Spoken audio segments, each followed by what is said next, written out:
Welcome back to Morning in America. The Problem Solvers Caucus is a bipartisan group in the House of Representatives which seeks common ground on key policy issues. Recently, a pair of bills was authored aimed at increasing funds to police departments. It happens to be National Police Week this week, a fitting time to discuss this issue, just one of many the Problem Solvers Caucus is addressing. And two of the members, Republican Representative Don Bacon and Democratic Representative Salud Carbajal, joining me now. Thank you, gentlemen, for making time and getting on everybody's calendar here. It was some work, but I'm grateful we did it. Even in light of the continued outcry from some in the community for police reform, there are a lot of cities where people want more police, not less. Like in Atlanta, Georgia, they've announced a need for an increase in their budget. Homicides there spiking, crime rising across the country in many cities. Is defund the police over? I'll jump in and give it a shot. I should probably call you by name so this isn't messy. I apologize. Salud, I'll start with you. Forgive me. I would say in continuing to support our police officers and investing in our police departments and law enforcement throughout the country, it has never gone away. And it's something that I think our constituents want to make sure continues. I think what they want us to do is also invest in other items that haven't been funded that we have unfortunately put on the backs of police officers.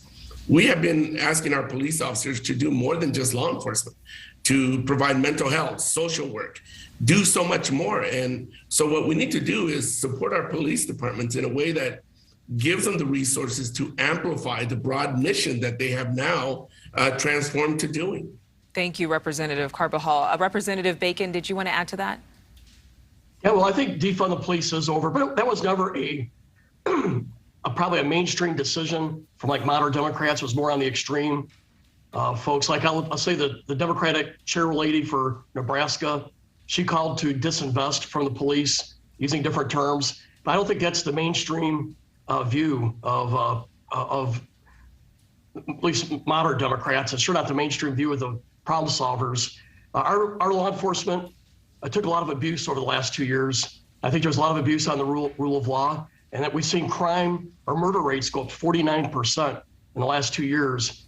Thankfully, in Nebraska, the crime rate has not done that, but we've had a lot more support for the police. But we do see it in a lot of major cities, and a lot of folks are, it's not, the people who pay for it are the minorities the most. They're the victims of most of these murders, and we need to protect our minorities in this situation that are the victims of this increase in crime. There are a lot of black and brown communities, Gallup polls, USA Today polls that have shown that they actually want more police, not fewer. But let's get to one of our viewers. Mary Louise has a question. She's from New York. Let's listen. Considering all the conflict going on internationally, how can we in the United States address the supply chain issues and increase manufacturing in our own nation? Representative Carbajal, I'll have you start. Well, we need to make sure that we're approaching inflation from multiple angles. But I know in the Problem Solvers, we have worked to move forward legislation that actually gets to the core of this. We are trying to move forward the Competes Act that includes the CHIPS Act that was included in one of the bills that the Problem Solvers supported, to be able to make sure we are bringing some of the manufacturing that is critical back to our shore here in our country.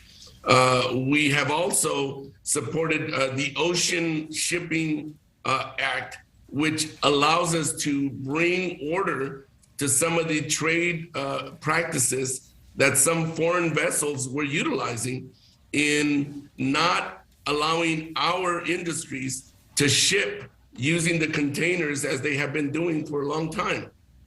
Representative Bacon, are you able to give about a 30-second answer to the same question? I apologize for the time. Yeah, the CHIPS Act is very important. Salute is right. The Senate vote passed a bill that would help work this. It passed unanimously. Unfortunately, Speaker Pelosi took that bill, added a lot of stuff to it. So they're going to have to reconcile these two bills. I believe the Senate version will largely be the bill that passes. We have to increase our workforce participation. I think legal immigration is also part of a solution here to help get our docks moved. Basically, we need to increase our workforce primarily. Inflation was caused by too much spending a year ago. And if we could control our spending, our inflation will largely start going down, but we have to show some fiscal restraint.